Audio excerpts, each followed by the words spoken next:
Hello and welcome to another episode of the Bearded Mystic Podcast, and I'm your host, Rahul N. Singh. Thank you for taking out the time today to either watch or listen to this podcast episode. Today we will be continuing on with my thoughts on the Bhagavad Gita, but before we start, there's a few things I would like to let you know about, and that is, if you would like to support the Bearded Mystic Podcast, you can sign up to the podcast Patreon page. You can find out more in the show notes and video description below, but here you will get ad-free episodes, bonus episodes, and in December, we will be starting my thoughts on the Upanishads. So that will be an exclusive podcast only for Patreon. Another way to listen to those ad-free and bonus episodes is through Apple subscriptions. That is on the Apple Podcasts app itself. So do take a look at that if you're listening to this on the Apple Podcasts app. Every Saturday, there is a free virtual meditation session which takes place at 11 a.m. Eastern Standard Time. Following the meditation session, there is a discussion or a Q&A. And if you'd like to find out more about that,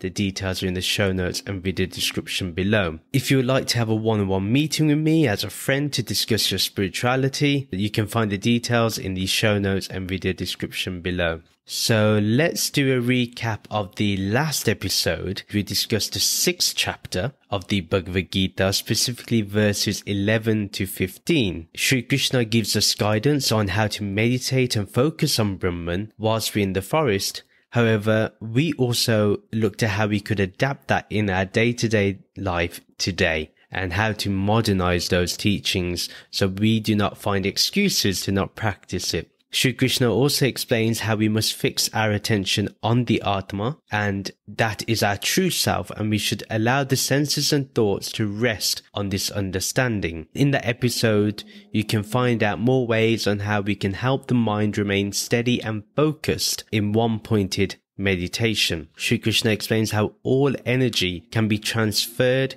and directed to understand that Shri Krishna himself is the formless ultimate reality. Shri Krishna tells Arjuna what one achieves by doing this practice, and that is a perfect and complete union with the true self. Krishna's true self and your true self, my true self, everyone's true self is one and the same. Today we will be looking at verses 16 to verse 19 of chapter 6. Let's start with verse 16. To practice this yoga, one must establish a balance in relation to all material activities, neither eating nor sleeping too much or too little. So we're going to look at this verse as a whole. Now, how should one practice this? How can we create balance in our life? How can we sustain that balance in our life? How can we ensure that we're always steady and in focus?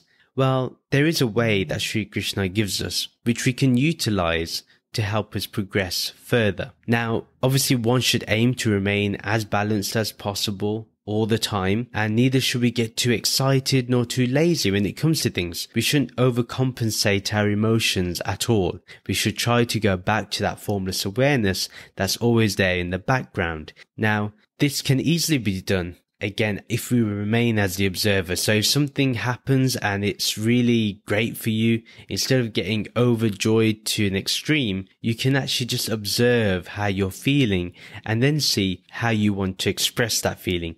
It doesn't have to always be in a celebration. It can, but it doesn't have to be. And neither should one get overhyped, so one shouldn't be overcompensating in their actions either. So we should be balanced in that. And the same thing is we shouldn't be lazy. For example, we shouldn't just say, oh, you know what, I just can't be bothered to deal with this right now. I'm just going to let go. Sometimes that can be laziness because we do not want to take the right action because we fear what the consequences could be. Shri Krishna also talks about some body actions that we can practice. Now, think about it. He says here that neither eating nor sleeping too much or too little. If we eat too much, we may get food coma, it's unhealthy, we get lethargic, we get tired, we don't want to do anything, we just want to take a big long nap, and we just get absolutely low energy, even though we've eaten so much. And this is not good for us either. How can we meditate if we're constantly in that state? Also, we will not be able to sit comfortably. if we are eating too much, or say you get indigestion and you're meditating and say you're in a class or you're in a meditation group, I don't think the group will actually appreciate that if you have indigestion. So eating too much can be problematic. Then on the same level, he says, even if we eat too less, what happens there is, one, again, we may not be able to sit comfortably. The other aspect is we will keep thinking about food because we're constantly feeling malnourished, or we may be abstaining from food. So the mind will constantly be thinking about food. That's not good either. And again, if we're malnourished, then we can't sit effectively. We can't keep our mind focused. And the whole point is to be in that right balance. And I think the Japanese say that you should only eat up to 80%. Don't get absolutely full. Just eat enough so you're satisfied. And for someone like me, I need to probably eat a little bit less sweet stuff so I can maintain a healthy lifestyle. The other aspect that Sri Krishna talks about is either sleeping too much or too little. Now, if we sleep too much, we can start feeling lethargic. We can start feeling tired. We just don't want to get up from bed. Why would we want to get up from bed when we're nice and cozy? You know, those are the feelings you'll get if you sleep too much. And if we sleep too little, the body can get tired. It can get ill very easy. You're more prone to getting sick because the body hasn't been given enough time to repair. It's very important that we must overall have a healthy lifestyle with a decent routine.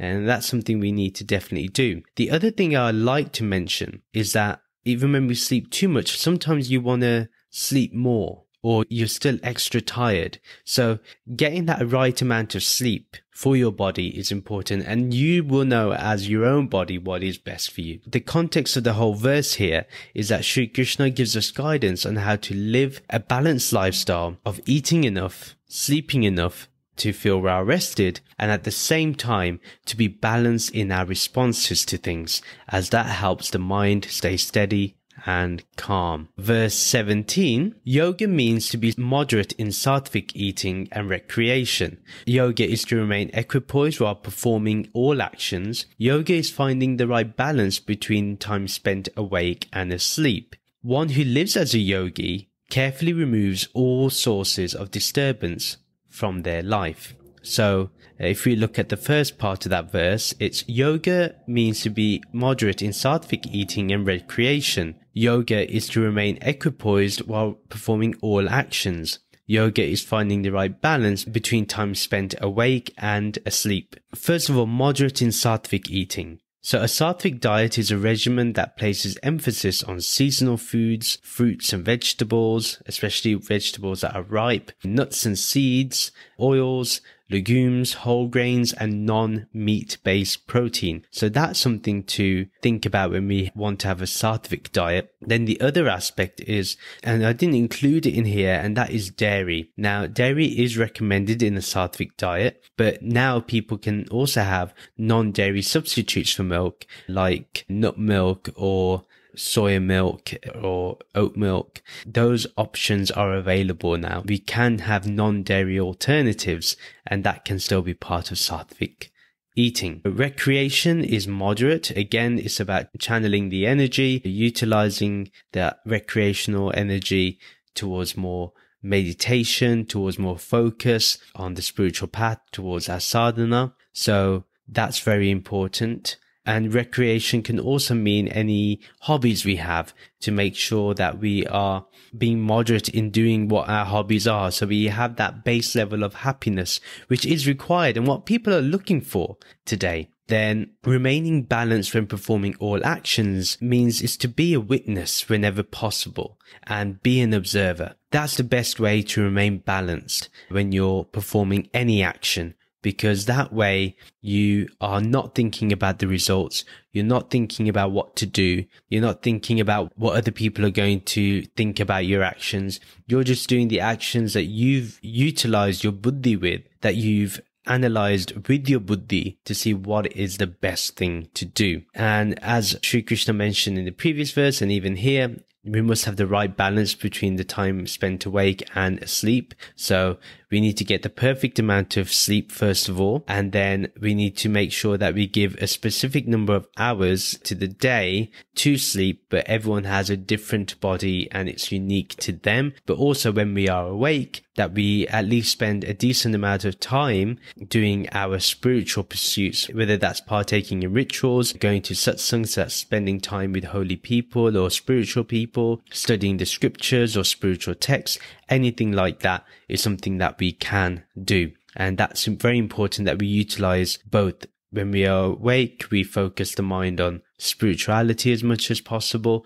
And then when we are asleep, we can focus on making sure the body is well rested. Then the second part of the verse is, one who lives as a yogi carefully removes all sources of disturbance from their life. So living as a yogi means to be in balance. When we do that, we remove all sources of disturbances, and that means anything that distracts you or attracts you to it. Maybe as a yogi, what you need to make sure is anything that would distract you from your spiritual pursuits. So that may be the notifications buzzing on your phone, to somebody at the door, or your thoughts while you're meditating. That can be a source of disturbance that distracts you away from meditation, away from your spiritual pursuits, away from doing what you need to do.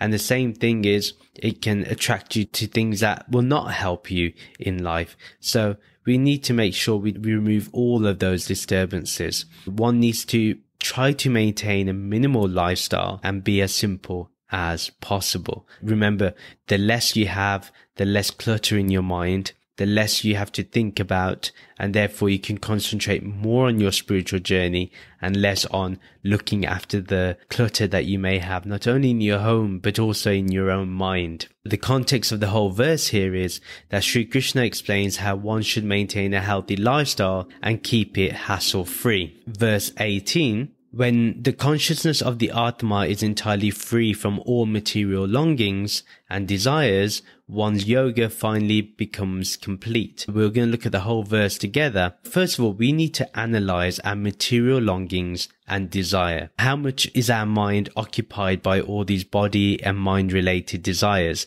How much does it constantly think about the next car, the next house, the next clothes to buy, the next gear to get, anything that would take us away from being focused on spirituality? Are the things that we long for, are they going to end up causing us suffering for ourselves and for others? Sometimes getting a new car, what if it's not comfortable for the people in your family? Then that would be a cause of suffering for them. Or say you get a new car, but it creates ego in you and you feel pride and ego for what you have, and it becomes your identity. So those things are the things that we need to think about when it comes to having those material longings and desires. We have to make sure that the awareness of the Atma, that awareness itself is free from those desires, that we understand that the Atma here means the mind, that the mind is not looking towards those longings and desires, it's actually looking within. And in fact, until we address these very questions, we will always be bounded by our desires. So we have to remain vigilant at all times. We have to constantly think about whether the desires that we have are actually beneficial for us, or are they detrimental to our spiritual journey. We really have to think about that. And then when one's consciousness is free from desire, what we find then is that it's free from anger, it is free from fear, it is free from enmity, it is free from delusion. So one, we will not feel anger, because it doesn't matter what we've been longing for or desiring for. Those things are matters of the body and mind. But for the Atma, for the real self, for the pure consciousness, the pure awareness within us, it has no desire. It has no longing. It is complete. So therefore, where can fear arise when one doesn't feel inadequate because they haven't achieved or attained their desire? And if you're longing for something, you're constantly thinking about it, then how can you concentrate on spirituality? Then you'll always be fearful of whether you will achieve your spiritual goals while you're longing for something. So that doesn't help either. Or if we have anger, because we're longing for something and it's not happening to us. Therefore, we do not unnecessarily get abusive towards others, or neither do we do any self-harm by drinking alcohol excessively or smoking cigarettes or taking recreational drugs excessively. The obvious one is delusion. We know that these desires keep us bounded to the body and mind, and the more we have these desires, the more we have these longings, the more we feel that we are just this body and mind. But once we break away from the clutches of those longings and desires that keep us to the material, to this body and mind, we realize that actually we are this true self and nothing less than that. But more so is we even have to let go of the longing or the noble desire for enlightenment. That has to be removed too. Sometimes we think that enlightenment, because it's a pure and noble cause, a noble desire, a noble longing, but actually it can cause harm. Because what if we end up leaving our family for our longing for God? In fact, our God is nothing but our own material desires. So that's why it's very important that even if we're longing for enlightenment, that it doesn't become anger, it doesn't become fear, that, oh, if I don't get enlightened, then I'm going to be reincarnated, or I'm going to go to hell, or I'm going to be absolutely judged for my karma. That's fear, and that's not something we need to do. We have to remove anything that makes even enlightenment to be a material desire. Remember, enlightenment itself is not a desire, neither is it material. It simply is as it is, and you are simply is as it is. So what you are is what enlightenment is. Sri Krishna says that one's yoga becomes complete, then one is ultimately in union with divine truth. That's all we need. That's what completion means, when we do not require anything else, when all we want is to be in this state of pure, formless awareness. Complete means that also we understand the game, we play the game, and we end up going beyond whether we win or lose. It's not about winning or losing when we're playing the game. We just know that the purpose of being on this earth for the body and mind is that this all is one giant game, one giant drama where we're playing our roles as actors, producers, and directors. So once our yoga is complete, then we're always in formless awareness. That's ultimately, final scene always ends. By being in the formless awareness, we do not have to worry about the future, nor do we have to care about the past, nor do we have to keep thinking about the past and pondering about the past, and nor do we have to go into imagination about the future. Now think about it. For example, if we utilize the analogy of a video game. If you're playing a video game and you complete it, you do the absolute best, you achieve all that you need to do in each level, and say you completed that game perfectly, would you then start worrying about the past, about what you did during one game, about what one move you did that wasn't right, even though you've completed it perfectly? You wouldn't. And there's no way you can change the game of the past. Whatever's happened has happened. And then, is there a future after the game? Once you complete the game, you turn it off. Either you can restart it all again, or you end the game and let the TV screen just turn off, or turn the console off, and that's it. That's all. If you understand this in terms of yoga, or in terms of spiritual enlightenment or spiritual liberation, then all it's about is that there is no future, there is no past, and there is no present, because the game was something that was just an appearance in one's own awareness. And that's all we have to remember. The context of the whole verse is that this awareness within is absolutely free from all material longings and desires, and we must complete our yoga, and that we no longer worry about the future, nor do we worry about the past. We end up understanding that all of life, all its desires and longings are literally scenes playing across a movie on the screen of our consciousness, on the screen of formless awareness. And neither does this formless awareness get mixed in with the game or the longing or the desires.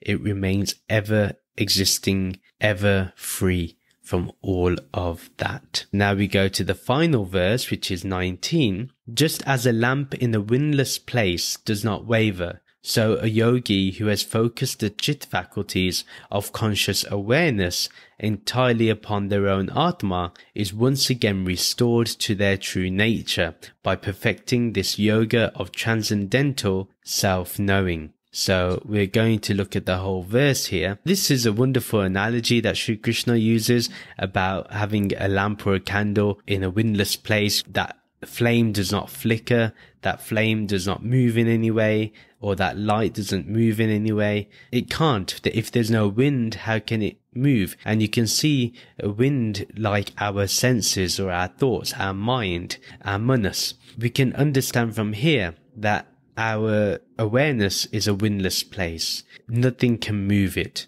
It has to be that way, because if it can be moved, if it can waver in any way, then this Atma is unreal, and that's not true. If it's a windless place, does that candle get extinguished ever because of the external environment? No, there's nothing that can influence it.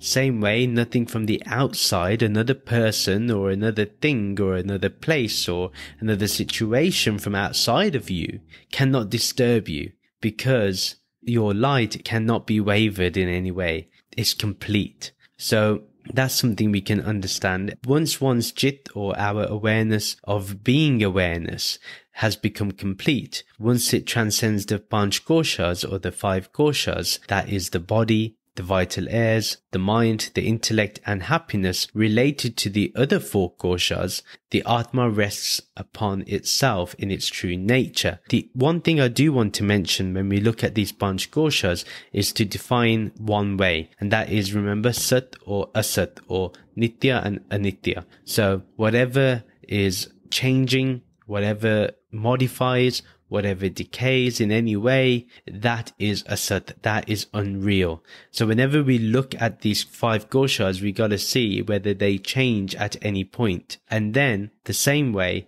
is whatever is changeless, that is ultimately real. Now, let me explain what the 5 koshas are very briefly. Obviously, you have the Annamaya kosha, which is this physical body that we have. We know that this physical body is not us because it's always changing and it's always subject to death. And remember, we can see that as being very obvious, and that whatever we eat ends up becoming part of the body. We know the physical body for sure is subject to change, subject to death, to decay, to modification. It has changed as we've grown up, and it's going to continuously change. And when it decays, it also changes there. So physical body is not what we are then. That's ultimately unreal, because what we are is changeless. The Pranamaya kosha, which is the vital airs, that also isn't real.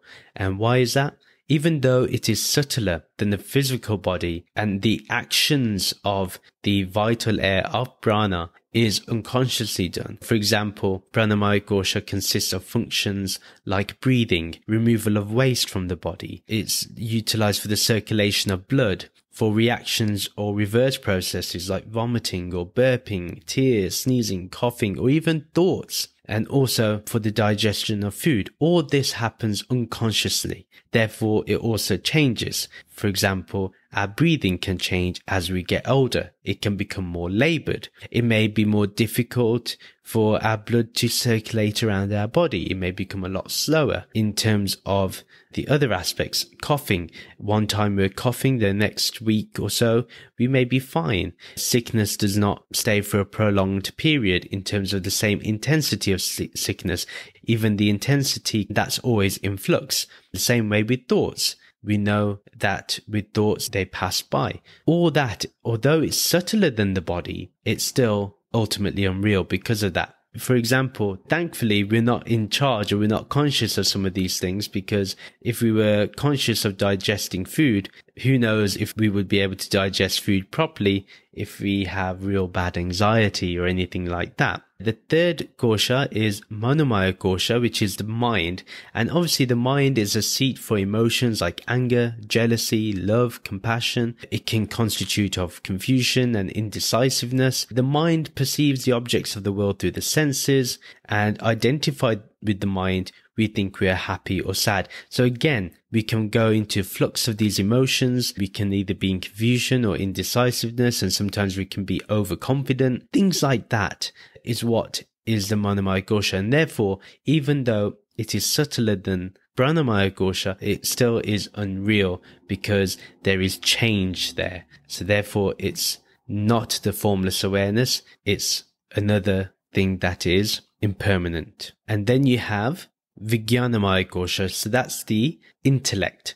That's the fourth one, the fourth kosha. Now this is subtler than and pervades the former three, so the body, vital airs, and the mind. It controls all three of those koshas. It also brings thoughts into a framework of decision making, and that is the intellect. The intellect is also the seat of the values that we have in life based on how we would live in the world. It's also the value that we try to emulate in the world with other people. The intellect also discriminates between right and wrong, or real and unreal, like we're doing right now. Also, it's there to innovate, create, discover, visualize, or imagine. These are all intellectual capabilities. Without the intellect, we cannot do any imagination, any visualization, any discovery, any creativity, and any innovation. That's why it's very important to have a strong intellect. Also, it's based on previous experiences that it recognizes, understands, and decides on the course of action to take.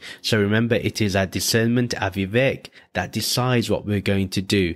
It decides what's the best course of action to do in terms of karma. Now, the vital air, so pranamaya kosha, the mind, Manomaya Kosha, and the intellect, Vijnanamaya Kosha, these together form the subtle body. Obviously, the Annamaya Kosha is the gross body. Then the mind and intellect are characterized as two different entities. Now, why is that? It's because they are two names given to thought modifications according to their functions. The function of the mind is when it feels, and the function of the intellect is when it thinks. So thinking is intellect, feeling is the mind. That's why the mind is considered the heart and the intellect is considered the head. You know, when we say someone is so much into their head, what we're saying is they're really thinking too much. And if someone feels too much, we say their heart is very sensitive. Then we have the Anandamaya Kosha, which is happiness or bliss sheath. Although I would call it happiness, I think that's a more better translation. This is the subtlest and the most pervasive of the koshas, and that is this Anandamaya Kosha. Now, it's also called the causal body. So, like we had the subtle body with the Pranamaya Kosha, Manomaya Kosha, and Vijnanamaya Kosha, that is the subtle body, and then we had the Annamaya Kosha as the gross body. Anandamaya Kosha is the causal body. Now, the causal body, or Anandamaya Kosha, that is of the nature of ignorance of the world and the self. So Anandamaya Kosha is not aware of what the world is and what the self is. It's still ignorant about what is reality, what is the formless awareness, although it is blessed and presented and favored with the bliss of the self. To give an example here, when night falls, the world is covered by darkness. All objects and their distinctive characteristics also merge into that darkness. And the objects, they're not destroyed, they're just not perceived. So for example, if this room that I'm in, if it goes completely dark, what will happen, even this plant here, this chair, this mic, this computer screen, it all goes dark. I just cannot perceive it. It's not destroyed, it's still there. As the day dawns, distinctions manifest. So when I wake up or when I turn the light on, I can then start seeing the different objects. Similarly, in deep sleep, when only the causal body is at play, when we're only in that causal body state, all dualities, the ego, anxiety, agitation, the world, the subtle and gross bodies and so on, merge into total darkness. Just think of deep sleep. Even though you are there, this body's still there, this mind is still there, but in deep sleep, they are not distinctive. You're not aware of them. And that's ignorance is what is the causal body. It's a deep level of ignorance. Remember, all that merges into the total darkness. So remember using the example of the night falling and how the distinctive characteristics and objects merge into the darkness. Just remember that likewise, that's what happens when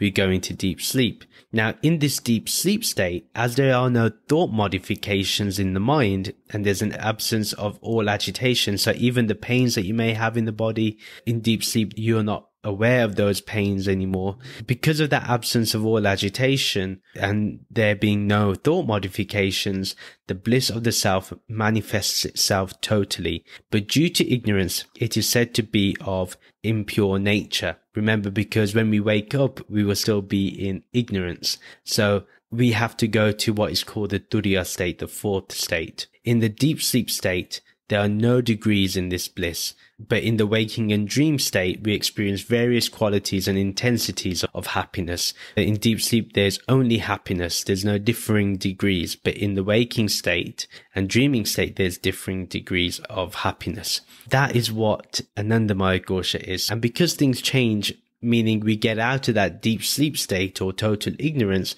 we know that is also changing and therefore is ultimately unreal. To understand this a bit more, the joy of thinking of a dear object or being is called priya or intense love. The intensity of joy increases when we actually gain the object or meet the person. The joy is maximized when we enjoy the object or become one with it. Sometimes when we get into the zone, we totally are in enjoyment. And there is no duality of the enjoyer and the enjoyed, but only enjoyment. Again, when we're in the zone, there's no player and playing. The 5 sheets, koshas, form the covering which conceals the jewel of awareness or Brahman. So just remember that these 5 koshas that we've just mentioned and discussed, how they are ultimately unreal and they hide what is real. They cover what is real, and that is formless awareness. So you can say that the 5 koshas are literally at the forefront, and in the background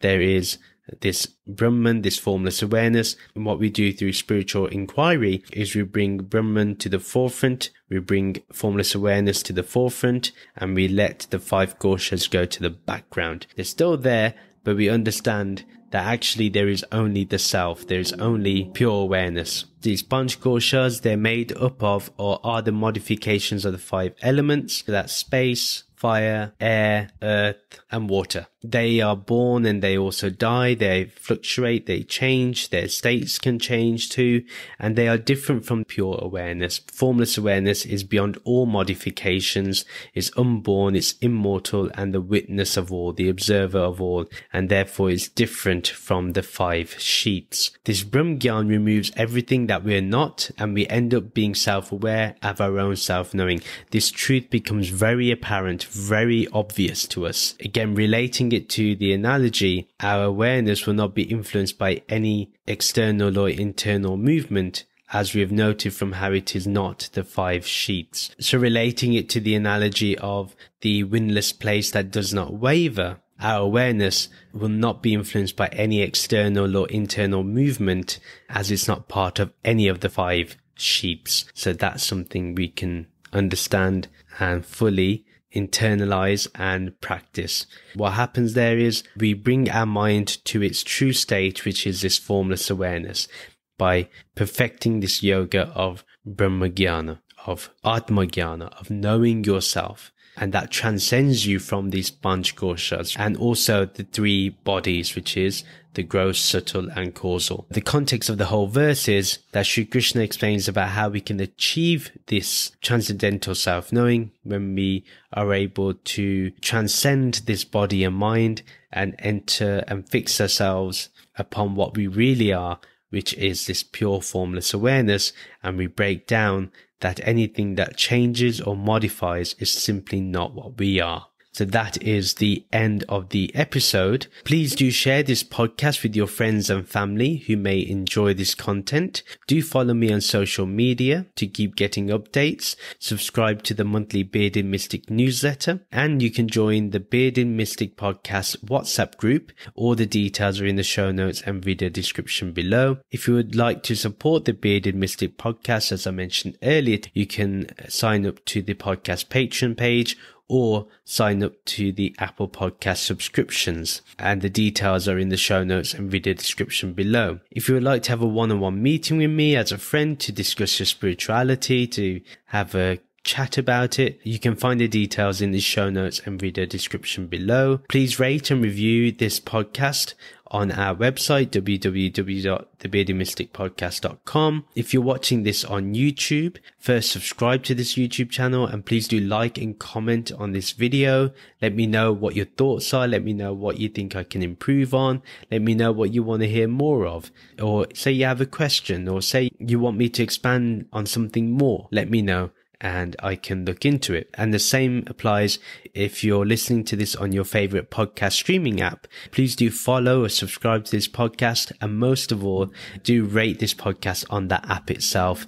That'd be really great. And if you're on Good Pods, you can write a comment on there too. Thank you very much for listening. Let's end this with the Shanti mantra. Om Shanti, Shanti, Shanti. Om Peace, Peace, Peace. Namaste.